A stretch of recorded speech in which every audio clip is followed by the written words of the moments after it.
Inilunsad ng tanggapan ni BARM Interim Chief Minister Abdulrauf Makakwa ang pre-Ramadan OCM relief goods distribution sa bayan ng Datublas, Sinswat bilang paghahanda ng mga pamilya sa banal na buwan ng pag-aayuno at pagninilay.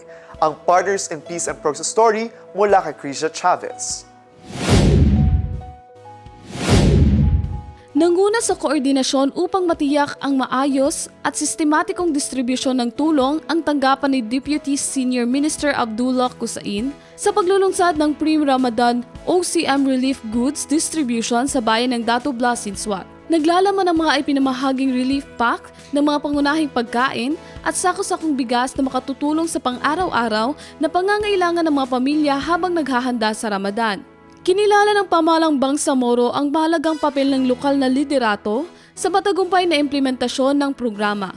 Kabilang sa pinasalamatan sina Mayor Raida Tumawi Sinswat, Vice Governor Dato Marshall Sinswat, ABC President Dato Muhammad Sinswat, Tourism Officer Baislaini Cabanlan at Municipal Administrator Sheila Aliyah Tumawi Sinswat sa kanilang koordinasyon at pagtitiyak ng maayos na daloy ng distribusyon. Ayon sa programa, para sa mga matatanda, magulang at kabataang pumila upang tumanggap ng ayuda, ang mga kahon ng relief goods ay hindi lamang simpleng tulong pagkain. Ito ay simbolo nila ng malasakit at presensya ng pamalaan sa panahon ng pangangailangan, lalo na sa isang pahalagang yugto ng pananampalataya.